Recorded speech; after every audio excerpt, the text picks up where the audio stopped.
Hello, everyone. Welcome back to the program. Today, we will be discussing the recent draft ceasefire proposal relative to the Gaza conflict.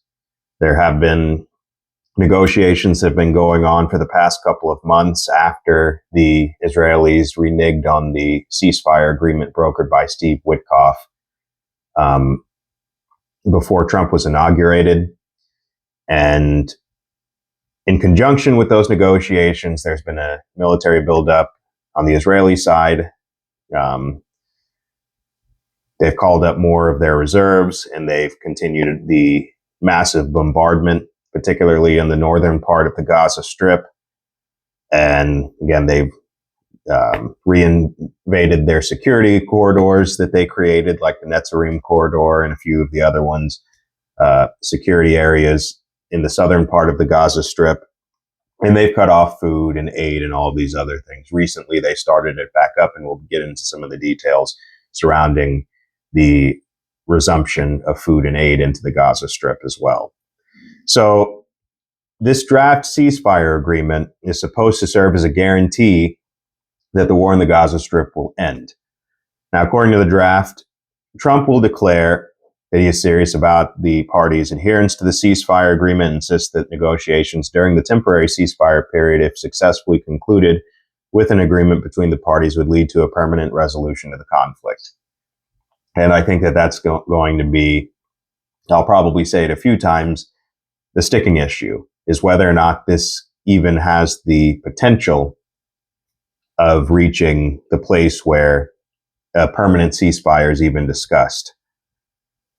So the agreement is as follows. It's a 60-day ceasefire, and Trump will guarantee Israel's adherence to the ceasefire during the agreed-upon period.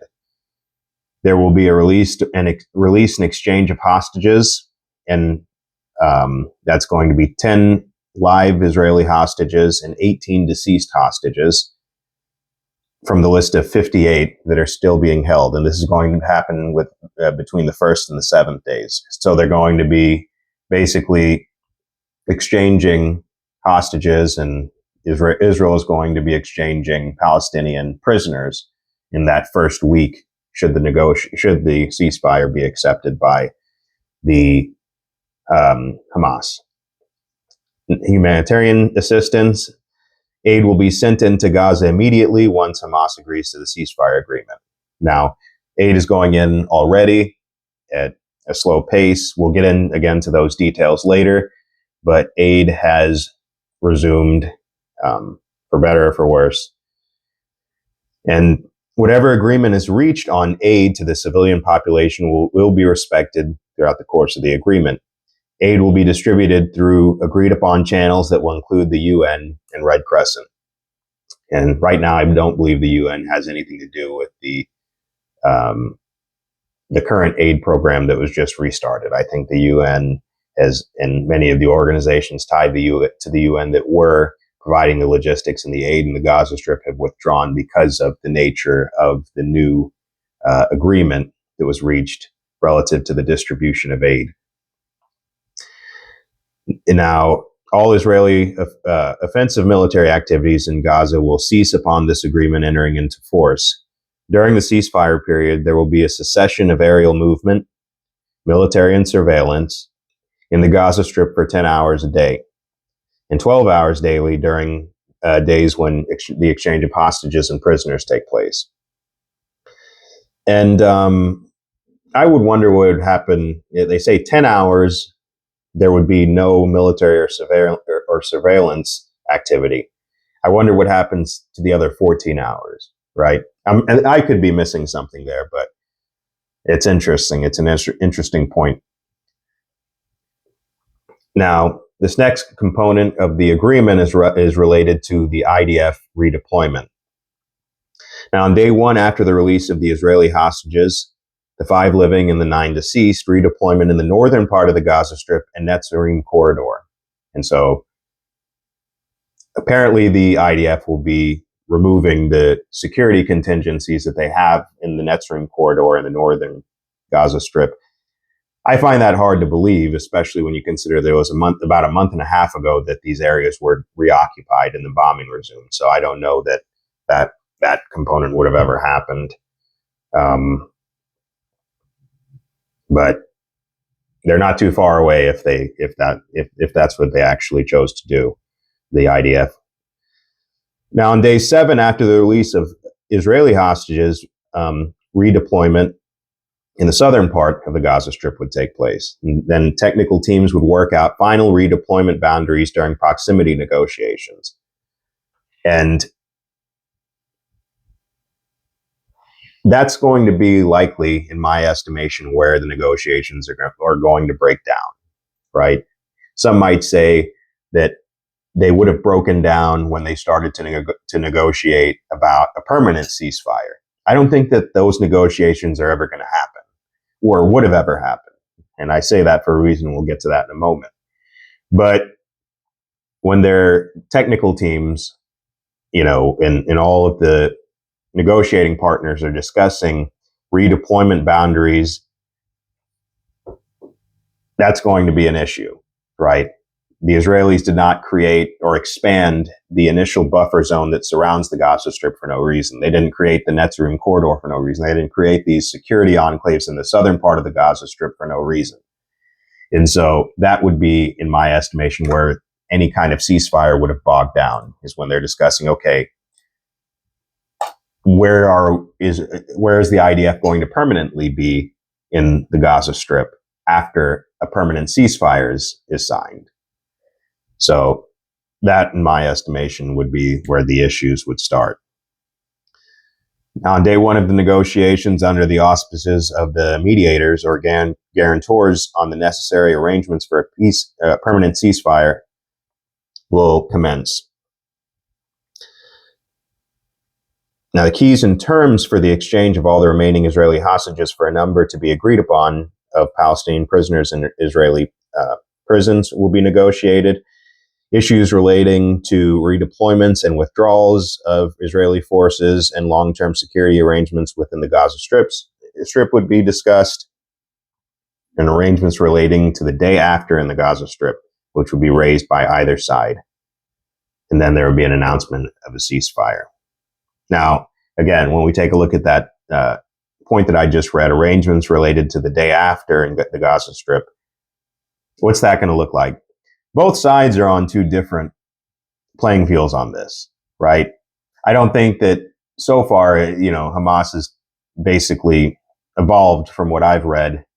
And I think that they're actually claiming that they'd be okay not having any part in administering the Gaza Strip, but they want a permanent ceasefire.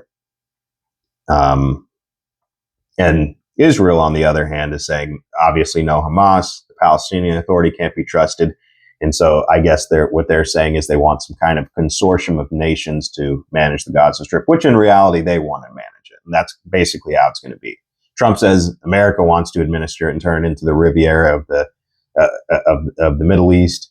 I don't think that has anything to do with it. I think it's basically Israel is going to be occupying it and getting it and securing it. Administering it, I don't know. That's a big question. But I think that's ultimately, what they want. Now, the President Trump insists that the negotiations during the temporary ceasefire period have successfully concluded with an agreement between the 2 parties would lead to a permanent resolution, as we just talked about. Again, there would be the release of the Palestinian prisoners and, some of the details there. There would be an exchange, and this kind of builds off of what we were talking about in the first points. In exchange for the release of the 10 Israeli live hostages, Israel would release 125 life sentence prisoners and 1,111 Gazan detainees who were detained after October 7th. In exchange for the release of the remains of the 18 Israeli hostages, Israel will release 180 deceased Gazans. Status of the hostages and prisoners, and this is on day 10. Hamas and Israel will provide complete information and proof of life and a medical status report or proof of death on each of the remaining hostages on the case of the Israelis and prisoners on the case of the Palestinians.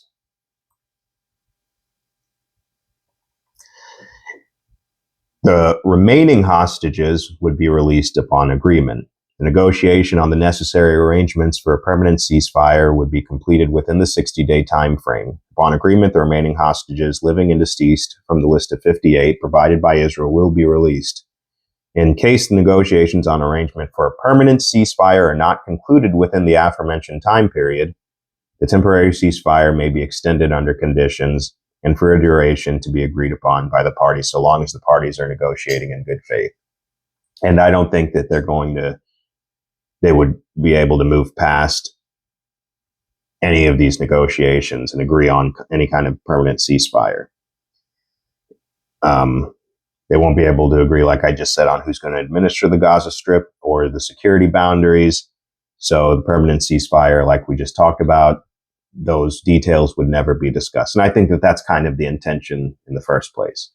In the first agreement brokered by Witkoff a few months ago, before Trump got in, that was the problem, right? They didn't move to this next phase of the negotiations because the next phase involved discussing a permanent ceasefire. And so I think many of the details that we just went through would have been discussed in this 60-day period endlessly. And Israel would have ensured that they would have never had any discussions about a permanent ceasefire, all the while preparing to reinvade. Because I'm sure that they would have probably backed out of these negotiations like they did the first one, or the ceasefire agreement. Now, on the guarantors, the mediators would be the U.S., Egypt, and Qatar, and they would guarantee the ceasefire would continue for the 60-day period and for any agreed upon extensions. And when they will guarantee that serious discussions will be held on the necessary arrangements for a permanent ceasefire and will make every effort to ensure the completion of the above-mentioned negotiations. And why would Hamas really take any of this seriously? Because honestly, why didn't they just force Israel? Why didn't the U.S., Qatar, Egypt just force Israel to observe the second part of the first ceasefire that was agreed upon a few months back in January? Because the second part of that ceasefire, again, was a permanent ceasefire. And Israel didn't want to touch that subject, which is why I'm saying with this, if Hamas had accepted it, and we'll get into that in a second, then basically Israel would have bogged down those negotiations indefinitely, ensuring that a permanent ceasefire would never be discussed. And so just recently, about 2-3 days ago, on May 31st, Hamas provided their response. And Witkoff reviewed the response on Saturday and said in a social media post that their response was unacceptable and it only takes us backward. He said that Hamas should accept the framework proposal we put forth as the basis for proximity talks, which we can begin immediately this coming week, wrote Witkoff, who would preside over the negotiations. Again, why would they trust him?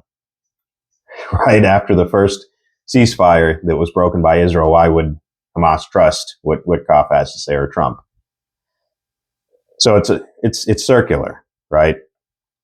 Bassem Nain, a member of Hamas's political bureau, said in a statement that the group hadn't rejected Witkoff's proposal, but was objecting to new Israeli demands, which essentially is that's going to be a rejection, because they're going to be expected to just kind of sign on to this ceasefire, and later on, whatever Israel does, they'll have to take it on the chin again with endless bombardment. He said Hamas wants guarantees that the new talks will end the war in the Gaza Strip. So a permanent ceasefire. He wants root causes and this kind of thing to be discussed. Which sounds very similar to what Witkoff is wanting to push onto the Russians, right? Witkoff is they're just wanting the Russians to sign a ceasefire. Trump is saying, or Putin is saying, no, we have to address root causes when we want something that's going to be permanent and not temporary. We don't want to be, we have the advantage on the battlefield right now. We don't want to be bogged down in these endless negotiations that Ukraine will draw out while they rearm. So a lot of similarities there. And we've talked about that before. Though Hamas insists it hasn't rejected Witkoff's proposal, it has suggested changes, which will be unacceptable. And Witkoff has already said as much, including the staggering release of the 10 hostages, the withdrawal of Israeli forces and returning to a system in which humanitarian aid was delivered by the UN, according to a copy of the group's response. Now, major concern of Hamas is that the proposed deal would allow Israel to resume its military campaign after the ceasefire expires, because they're not going to want to, both sides would have to mutually agree to continuing the negotiations, and Israel will break that. It will end the ceasefire, or they will not want to renew if it expires. They'll just give them time to rearm. Israel, which is a substantial number of troops in Gaza, says its ultimate goal is to end Hamas's control over the enclave and arrange for its fighters to put down their arms while their leaders leave the strip. And I'm not too sure if maybe Trump is just kind of being coy about his intentions or what he's doing, because Israel has said this over and over again. They're going to reoccupy the strip. Various ministers within Netanyahu's government have said this. They're going to reoccupy it. They're going to manage it, and particularly the security component. And I don't know why Trump is having Witkoff waste his time, and the Egyptians and the Arabs waste their time in Qatar brokering a deal like this, when Israel has basically said, "Yeah, I mean, we'll stop bombing for a little bit, but we're still going to be reoccupying it." That's what many of them are saying. That's been the plan all along, right? And so I don't know if this is just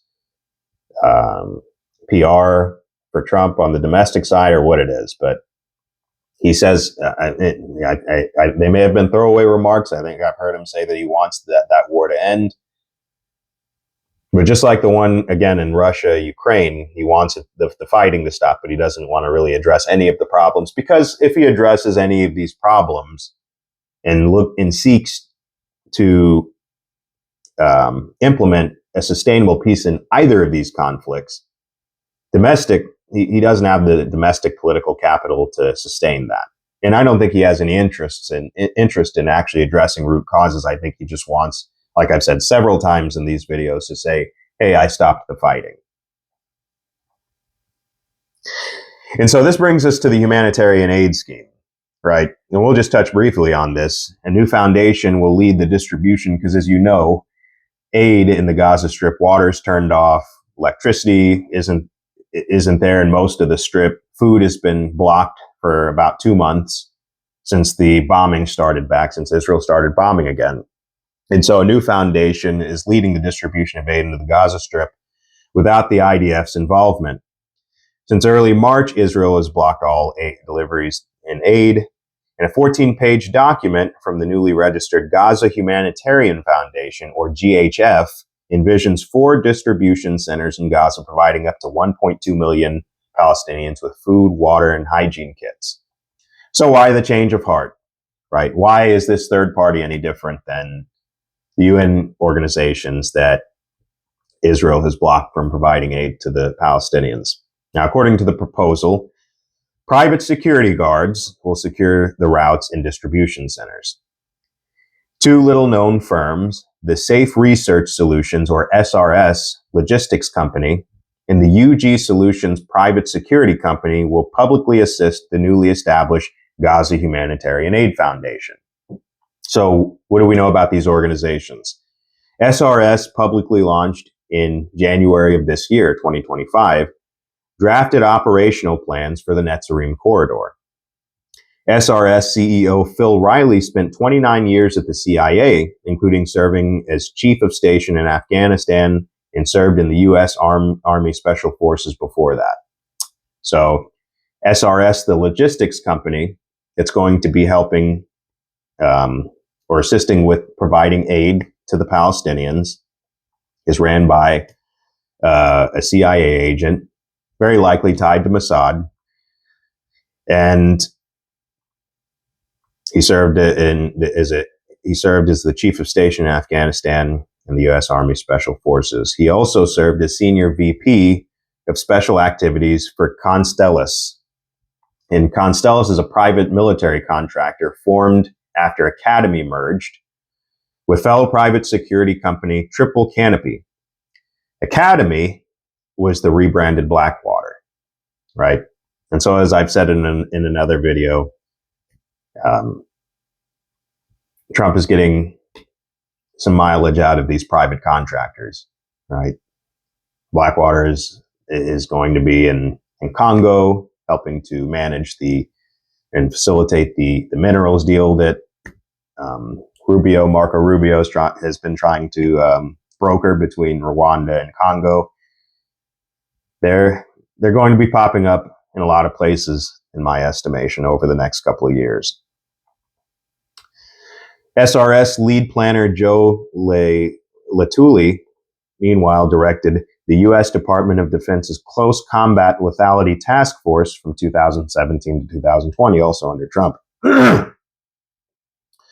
Senior Manager of Operations Kevin Sullivan is also a 20-year U.S. Army Intelligence Sergeant Major who more recently worked for larger national security consulting firms.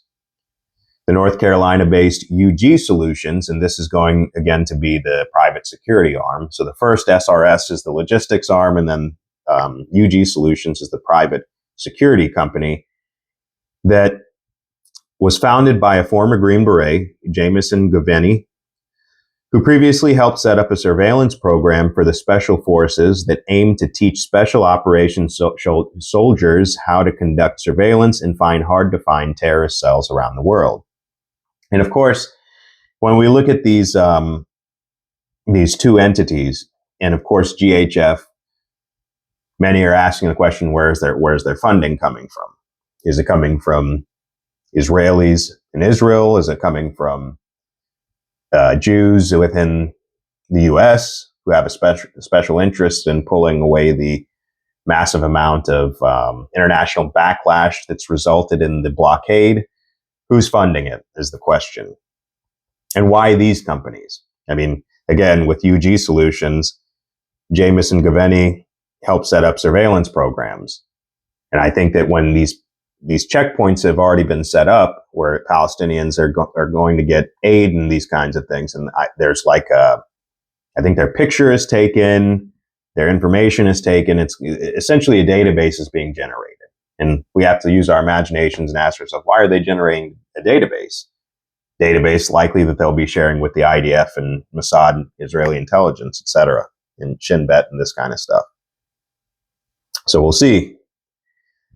SRS handled the logistical details while UG Solutions provided the actual boots on the ground during the previous operations, so they've been there before. Matt Deuce of the Center for International Policy says, quote, even leaving aside how reputable or disreputable these contractors are, it's important to understand that aid distribution in Gaza is not a logistics problem, it's a policy problem. Humanitarian organizations already have the capacity to massively surge aid into Gaza if the Israeli government would stop blocking aid into Gaza. The scheme for delivering aid is simply a way to facilitate the policy of denying aid to some people and using aid to corral Palestinians into smaller pieces of land. And that, makes plenty of sense, especially, again, when you look at various statements from Israeli officials over the past couple of months, over the past couple of years. This policy, what Matt Deuce is saying, makes plenty of sense, right? And that's the unfortunate part about this. And already we're seeing parts of this break down, right? I think I've heard about 2 reports where at these distribution centers, the IDF isn't directly involved in the distribution of aid, but they're in close proximity. There have been killings at these distribution centers that are being managed by these organizations. IDF is violently rejecting the idea that they have anything to do with the killings, but people are getting killed. Palestinians are getting killed.